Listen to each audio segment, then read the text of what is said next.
Welcome. In front of me is a Realme C53, and today I will show you how you can hard reset this device through settings. So to get started, open up your settings, and from there you want to scroll down to System, which is second last option, and then I'm going to scroll down again where you will find Reset Options, and one of those options will be Erase All Data Factory Reset.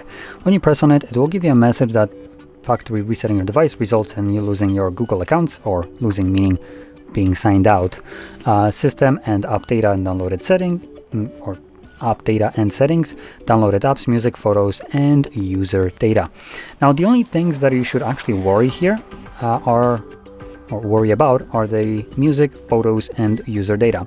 The reason for that is these three last options are the ones that you usually keep on your device locally, while everything else above, like Google accounts, that is a cloud stored thing on Google servers. It just signs out of it, but you can obviously relog into your Google accounts later on. System and app data, again, once you downloaded the apps, which you can completely do, which completely makes this option redundant because you have Play Store, which allows you to re-download these apps. Once you do so, you will gain all of this.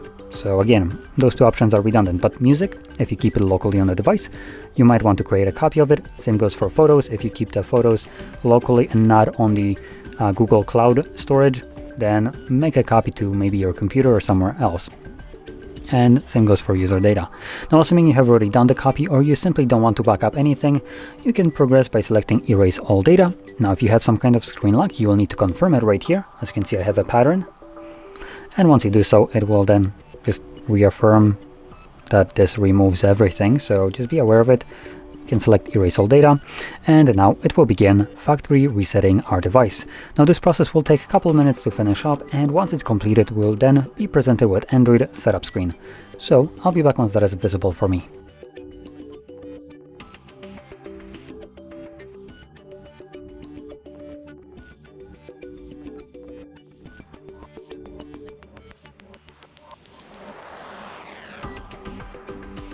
And as you can see, the process is now finished, and you can set up your device however you like. So if you found this very helpful, don't forget to hit like, subscribe, and thanks for watching.